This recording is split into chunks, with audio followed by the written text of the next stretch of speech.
Okay, let's dive in. We're looking at a story most of us probably had to read in school, but maybe missed just how dark and tangled it really is. Oh, absolutely. We're talking about Nathaniel Hawthorne's The Scarlet Letter. And today, we're not just skimming it. We want to dig into the psychological battles, the hypocrisy, the sheer terror underneath it all. It's foundational, isn't it? A real deep dive into guilt, secrets, and what happens when you live a lie in America's literary beginnings. Right. And what's interesting is where Hawthorne starts. Not in Puritan Boston, not right away. No, he starts with himself. He grounds the whole thing in his own experience, those 3 years he spent working at the Salem Custom House. Pretty soul-crushing job by his account. That Custom House essay, it's key, isn't it? It's him basically saying, look, this bureaucratic nightmare almost killed my creativity. Exactly. He talks about the decayed wooden warehouses, the whole atmosphere just suffocating his imagination. It was everything unsuited to the delicate harvest of fancy insensibility, as he put it. And the people he worked with, he paints these slightly satirical pictures. Oh, yeah. The old inspector, all physical health, loves his food and naps, but no power of thought, no depth of feeling. Just sort of there. All gusto, no substance. Right. And then the general collector, the old veteran, distinguished but frail, kind of representing a past that's fading away. Hawthorne felt stuck, between inertia and decay. So his creative engine has stalled completely. And then the discovery, the moment that changes everything.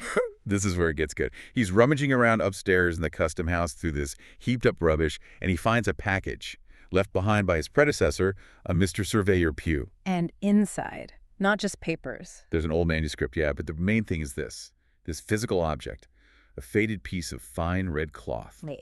The A. Embroidered with amazing skill, gold thread, even though it's frayed. It's the symbolic heart of the whole book. And he describes picking it up, putting it on his chest. Yes. He says it gave him this feeling, not altogether physical, yet almost so, of burning heat. Like it wasn't cloth, but red-hot iron. Wow. Just imagine finding this tangible piece of historical guilt just sitting in an attic. It gives him permission almost to tell the story. It validates the whole project. And he claims, maybe a bit coyly, that the novel is just fleshing out the outline from Pugh's manuscript. But really, this whole epic story of Hester, Dimmesdale, Chillingworth, it all springs from that one searing symbol. Okay, so let's trace that suffering. Let's start at the beginning, in Puritan Boston. Right. So to really feel the weight of that A, you have to understand the world it exists in. We jump back 2 centuries. Boston, a place where, as Hawthorne says, law and religion were almost identical. Chapter 1, The Prison Door. Sets the tone immediately, doesn't it? Grim. Totally grim. They aimed for utopia, but the first things they built, the cemetery and a prison, tells you everything you need to know. And the prison door itself, heavily timbered with oak and studded with iron spikes. It looks ancient, weathered, the black flower of civilized society. It's pure severity. But right next to it, Hawthorne gives us this little flicker of contrast. The rose bush. The wild rose bush, covered in blossoms, right there by the threshold of doom. It's this tiny symbol of nature, maybe pity, maybe hope, something that survives even the Puritan rigidity. A little bit of grace in the gloom. And it's from that gloomy door in Chapter 2, The Marketplace, that Hester Prynne emerges. This is the core event, right? The public shaming. This is it. And Hester, she's not depicted as broken. She's got this figure of perfect elegance, this beautiful, strong face. She's carrying her baby Pearl, and she walks out with a kind of defiant dignity. Even with the A on her chest. Especially with the A. Because she hasn't just put it on, she's transformed it. It's fantastically embroidered with gold thread. She's taken their punishment and turned it into this piece of defiant art. But the crowd isn't impressed by the artistry. Not at all. They're severe. The bearded men in sad-colored garments. And Hawthorne makes a point about the women. They have a coarser fiber, a grim rigidity. They're muttering about how she got off easy, branding, even death they think would be more fitting. They're terrified of what she represents, maybe. A crack in their perfect society. Exactly. And then, in the middle of this public ordeal, the first big confrontation happens. Hester spots someone in the crowd. The stranger. The stranger, pale, thin, a bit deformed, scholar-like, but with these incredibly penetrating eyes. Like he can see right through people. It's Chillingworth, her husband, who everyone thought was lost at sea or captured. Bingo. And the look on Hester's face. Pure horror. She clutches Pearl tighter. Chillingworth sees her, sees the baby, sees the letter. His shock turns into this cold, focused intensity. And he makes that vow almost to himself, but loud enough for Hester to sense it. But he'll be known. He will be known. He'll be known. It's not about justice for him even then. It's about uncovering the secret, getting his private revenge. It drives the whole plot forward. And then the ministers try to get her to confess publicly. Reverend Dimmesdale steps up. Yes, the young, eloquent, revered Mr. Dimmesdale. Hawthorne describes him lofty brow, big sad brown eyes, a trembling mouth. You can already see the sensitivity, the hidden turmoil. He practically begs her to name the father. Says it would be better for him even to stand beside her on the scaffold than to live with hidden guilt. Ironic. Yeah, deeply ironic. But Hester, looking right at him, refuses. She says the letter is too deeply branded. She won't share the shame. She protects him. Which leads right to chapter 4, the private meeting, the interview. Yeah, back at the prison cell. Chillingworth shows up, calling himself a physician, which technically he sort of is. He gives medicine to the baby, Pearl, using his knowledge of alchemy and herbs. Yeah, stuff he learned from old studies and maybe even from Native Americans during his captivity. He calms the baby, calms Hester. It shows his skill, but it's also unsettling. Then he reveals himself. Tells her he knows she's wronged him. He does. But he also takes some blame.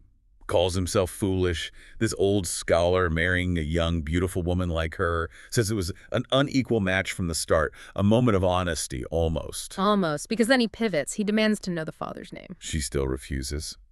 So he changes tactics. He says, okay, keep his secret. But you must promise never to reveal who I am. Don't tell anyone Roger Chillingworth is your husband. The secret covenant. That's the real twist of the knife. It's brilliant. In a horrible way, he traps her. Thou and thine, Hester Prynne, belong to me, he says. My home is where thou art and where he is, but betray me not. He needs her silence to carry out his plan. He's not just a wronged husband anymore. He's actively choosing this path of psychological torture. He's found his new purpose. And it's dark. Okay, so that pact sets the stage for the next 7 years. Let's dig into these 3 characters, starting with Hester. Chapter 5, Hester at her needle. She gets out of prison. What's life like now? Well, that initial, almost defiant energy she had on the scaffold, that fades. It's replaced by the daily custom of shame, the constant weight of being an outcast. But she stays in Boston. Why? She could leave. That's the fascinating part. She stays, Hawthorne tells us, because the man she sinned with is there. There dwelt, there trode the feet of one with whom she deemed herself connected. It's a penance, but also maybe a strange kind of loyalty. A need to be near the source of her pain and love. And she supports herself with her needlework. Amazingly skilled needlework. She makes clothes for everyone, christening gowns, officials' robes, funeral shrouds, everything except wedding dresses. She can adorn birth, status, death, but not marriage. She's essential to the community's rituals, yet totally excluded from its heart. The letter becomes this general symbol for preachers to point at. Exactly. But her isolation gives her something else too. A strange insight. She feels this sympathetic throb from the A when she's near others hiding their own sins. Like a secret sin detector. Sort of. She starts suspecting that a scarlet letter would blaze forth on many a bosom besides Hester Prynne's. It hints that she's not the only sinner, just the only one whose sin is public. It exposes the hypocrisy around her. And over 7 years, this isolation changes her. Chapter 13, another view of Hester. Yeah, the town starts to see her differently. The A hasn't crushed her spirit. Instead, she's become strong, charitable, thoughtful through her ordeal. People start saying the A stands for able. She's earned grudging respect. More than that. She's gained this quiet power. And it's this strength that makes her look at Dimmesdale, see how he's crumbling under Chillingworth's influence, and decide she has to act. She realizes that keeping Chillingworth's secret is destroying Dimmesdale. So she resolves to break her promise to Chillingworth. Yes, she recognizes the iron link of mutual crime, binding all 3 of them, and knows her silence is part of the torment. It's a huge turning point for her. Okay, let's shift to the tormentor himself, Roger Chillingworth. Chapter 9, The Leech. He sets himself up as a doctor. Right. The Leech. Perfect name, isn't it? He uses his knowledge, part European science, part wilderness learning, and quickly gains a reputation. And guess who becomes his primary patient? Reverend Dimmesdale, the minister whose health is mysteriously failing. Exactly. Chillingworth attaches himself to Dimmesdale, becoming not just his doctor, but his close companion, even moving in with him. Perfect access. At first, people think it's a blessing, right? God sending help for their beloved minister. Initially, yes.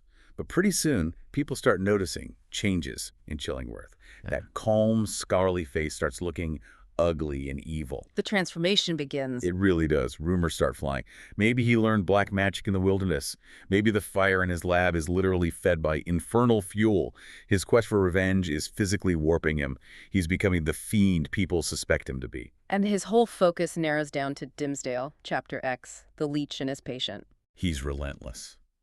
Hawthorne calls him a dark miner, digging into Dimmesdale's soul, trying to unearth the secret sin he sure has hidden there. He keeps probing, suggesting that confession is the only cure for physical ailments caused by spiritual wounds. But Dimmesdale resists. He won't confess, not to Chillingworth.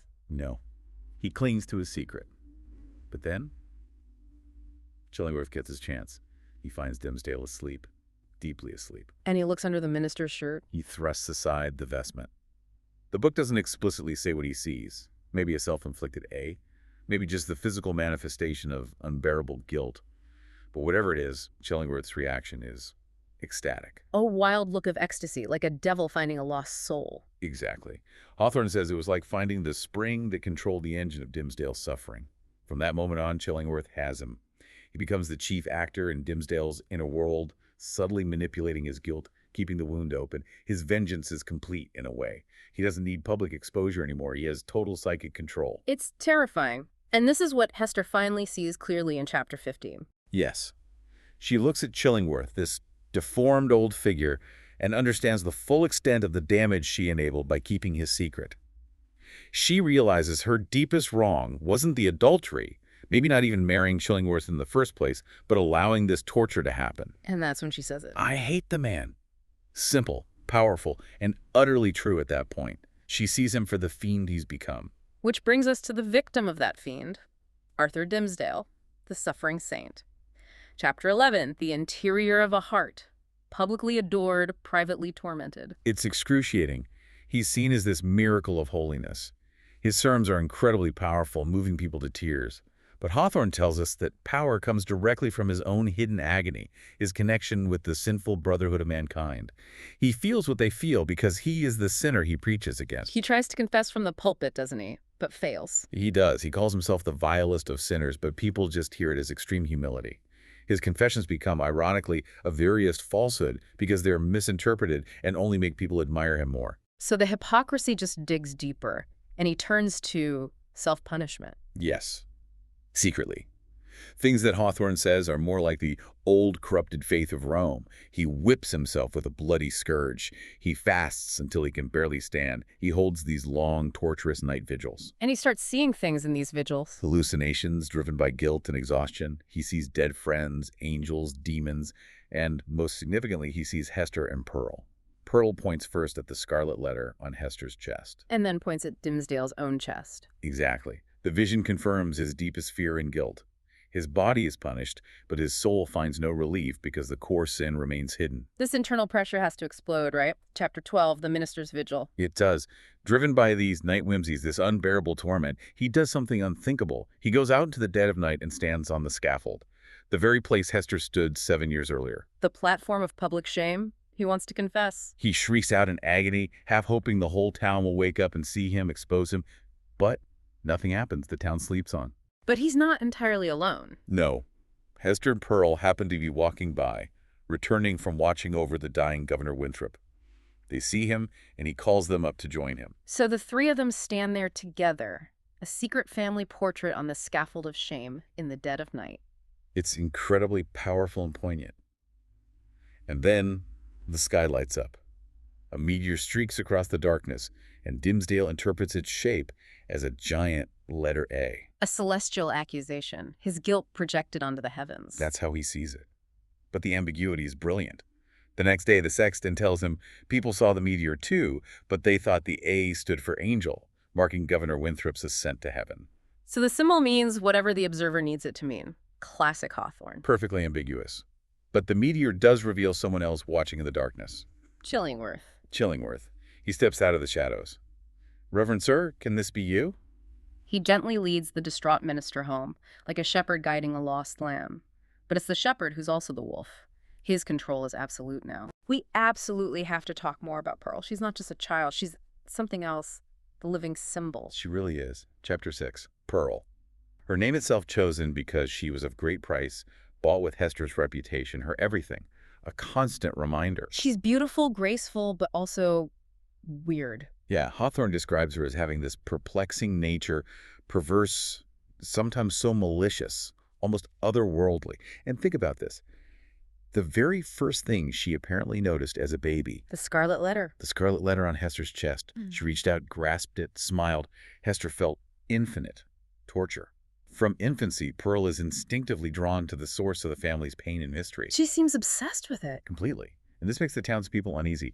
They whisper she might be a demon offspring, not quite human. When Hester asks her, "Who sent thee?" Pearl throws it back. "It is thou that must tell me." She demands truth from the source. This comes to a head in Chapter 7 at the Governor's Hall.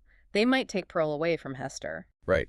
And Hester, in a move that's either defiant or maybe unconsciously symbolic, dresses Pearl in this stunning crimson velvet tunic embroidered with gold. Pearl looks like. A living scarlet letter. Exactly. The very brightest little jet of flame. She embodies the sin her mother wears. And inside, Pearl sees her reflection in a suit of armor. Yeah, and the polished breastplate. It distorts her reflection, but massively exaggerates the scarlet letter. It's all she or anyone can see. Then comes the catechism test. Mr. Wilson asks her the standard question, "Who made thee?" And Pearl, instead of giving the expected answer about God, says completely out of left field that she wasn't made at all. She says she was plucked by her mother off the bush of wild roses that grew by the prison door. Wow. So she connects herself not to God, not to the Puritan order, but to that one symbol of wild nature and maybe pity outside the prison. It's an incredible moment of childish rebellion and maybe profound truth about her own origins outside the accepted framework. Hester has to defend her right to keep Pearl, arguing the child is both her torment and her salvation. Dimmesdale actually speaks up for her then. And Mistress Hibbins, the governor's sister, who's later hanged as a witch, basically says Pearl already saved Hester from joining her in the forest that night. Right, suggesting the child is already performing a kind of sacred duty, keeping Hester grounded. But Pearl's most defining interaction with the letter comes later, after the forest meeting, chapter 19. Ah, yes. Hester and Dimmesdale have decided to escape. Hester feels this rush of freedom, takes off the scarlet letter, lets down her hair. And suddenly she's beautiful again. The forest sunlight, which always seemed to avoid the A, floods around her as like years of gloom lift away. They call Pearl over to share the moment. But Pearl won't come. No, she's across the brook, sees her mother without the A, without the cap hiding her hair, and she freaks out. She points, she gestures wildly, she throws a tantrum. Why? Because she doesn't recognize her mother without the symbol. It seems so. Or maybe, on a deeper level, she understands that discarding the symbol privately isn't the same as resolving the truth publicly. The A is part of Hester's identity, part of their story. You can't just toss it aside in the woods. So Hester has to put it back on. She does. She picks up the letter, fastens it back on her chest, and instantly Hawthorne writes, "The warmth and richness leave her face, the gray shadow falls again. The transformation is undone." And only then Pearl crosses the brook. But she's still testing Dimmesdale. Oh yeah, she kisses Hester, kisses the letter, but then asks Dimmesdale point blank, will he go back with us hand in hand, we three together into the town? And she asks why he always keeps his hand over his heart. She demands public acknowledgement, the innocence of a child cutting right to the truth. She's the conscience. Until he can stand with them openly, their connection isn't real to her. That forest meeting, though, chapters 16th and 7th, that's where the escape plan is hatched. It starts with Hester finally telling Dimmesdale the truth about Chillingworth. Yes. After 7 years of silence, they meet deep in the forest, this symbolic space outside of society's rules. Pearl is there, innocently asking if the scarlet letter is the mark of the black man, the devil. Which prompts Hester finally. Finally, she tells him, that old man, the physician, he whom they call Roger Chillingworth, he was my husband. And Dimmesdale's reaction? Not relief. Initially, fury. He blames Hester for the deception, for letting him live under the same roof as his enemy, suffer his subtle torture. It's a very human, raw moment of anger. But he forgives her. He does. His anger collapses into despair, the weight of it all crushing him. But Hester, she's the strong one here. She urges him to find strength, to leave, to start anew somewhere else, either deeper in the wilderness or, more realistically, Across the sea, back to Europe. right, Yeah. a new life. And Hester says the crucial words, thou shalt not go alone, she'll go with him. They make the pact. And this decision, this choice to finally act, to embrace life, maybe even sin, it has a bizarre effect on Dimmesdale. Chapter Ixx, the minister in a maze. It's one of the most stunning chapters psychologically. He feels this incredible rush of energy, almost liberation. But it's a dark liberation. He feels like a total change of dynasty and moral code has happened inside him. What does that mean? Well, think about it. For 7 years, all his energy went into repression, maintaining the holy facade. The moment he decides to abandon that facade, to choose escape and secrecy over public piety, the floodgates open. All the dark thoughts he suppressed come rushing out. He walks back to town feeling tempted. Wildly tempted. He barely stops himself from uttering blasphemous suggestions to a church deacon. He wants to whisper doubts to a devout old woman. He feels like he could corrupt a pure young girl with just a look. It's terrifying. So choosing freedom unleashes his inner demons. Or reveals the demons that were always there, just held tightly in check by his hypocrisy. The choice to flee, which feels like freedom, actually plunges him into a kind of moral chaos. He gets home, burns the sermon he'd already written. And writes a new one, fueled by this chaotic energy. Exactly. He writes through the night, filled with this impulsive flow of thought and emotion. It's going to be his masterpiece, his farewell. But the escape plan hits a snag. Chapter 21, the New England holiday. It's election day. Yeah, a rare day of public celebration. Parades, crowds, a bit of sanctioned merriment. Hester and Pearl are in the marketplace waiting for the signal, planning to slip away to the ship bound for Bristol. And then she gets the bad news. Devastating news. The shipmaster casually mentions that another passenger has joined their party, a physician. Chillingworth. He tells the captain he's a friend of Dimmesdale's and part of Hester's group. He's found them out. He's going with them. The trap closes. There's no escape now. None. Hester realizes the doom is inevitable. Chillingworth's purpose isn't just torment, it's proximity. He won't let Dimmesdale go. She's stuck there, feeling the eyes of the crowd, knowing the Avenger is still tied to their fate. Then comes the procession, chapter 22. Dimmesdale seems different. He walks with this strange new energy, unaccustomed force. But he seems abstracted, distant. He doesn't even seem to see Hester as he passes. He looks completely absorbed in his public role. He gives the election sermon. And apparently it's incredible. His voice is powerful, prophetic, talking about New England's glorious destiny. But even within that triumph, there's this deep undercurrent of sadness, of pathos. Hester hears it from her spot near the scaffold. She feels like he slipped away from her, like the forest plan was just a dream. Exactly. A dreary influence falls on her. She fears he's so remote from her own sphere and utterly beyond her reach. But this burst of energy is his last flicker. The sermon ends, and in chapter 23, the revelation, everything changes. He comes out looking weak, pale. He's barely standing. He stumbles, nearly collapses. Governor Bellingham offers help, but Dimmesdale waves him away. He turns towards the scaffold. Towards Hester and Pearl. Yes, he calls them to him. In front of everyone, the whole horrified crowd, he climbs the steps of the scaffold, supported by Hester. And he finally does it. He finally confesses. He reveals his part in the sin, reveals himself as Pearl's father, tears open his shirt, perhaps revealing the mark, and collapses. He dies right there, on the scaffold. Right there. His confession and his death are one single final act of truth. That final word came forth with the minister's expiring breath. So the confession happens, Dimmesdale dies. But the story doesn't quite end there. Chapter 24, the conclusion. Hawthorne leaves us with questions, doesn't he? Especially about Dimmesdale's chest. Oh, absolutely. He deliberately refuses to give a definitive answer about the mark, the A that some people claim they saw. He lays out the theories floating around Boston afterwards. What were they? Theory 1. Self-inflicted. The mark was the result of Dimmesdale torturing himself with that bloody scourge during his secret vigils. Penance made physical. Okay, theory 2. Chillingworth's fault. That the physician, using his dark knowledge, his potent necromancer magic or poisonous drugs, somehow caused the symbol to appear, gnawing away at the minister from the outside in. Makes sense, given Chillingworth. And theory 3. This is the most psychological one. That the mark wasn't caused by whip or poison, but by the sheer force of guilt itself. The ever-active tooth of remorse, gnawing from the inmost heart outwardly. Mind over matter, basically. Soul sickness becoming flesh. But then Hawthorne throws in a curveball. Right. He said some perfectly respectable witnesses swore they saw no mark at all. They argued Dimmesdale's death was just a living parable. A parable about what? About how useless human righteousness is.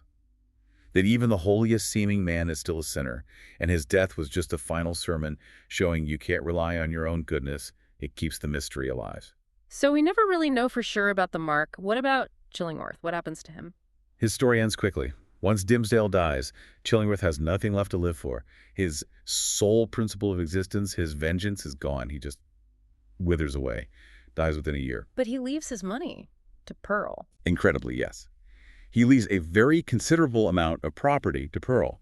Maybe a final strange act of something? Atonement?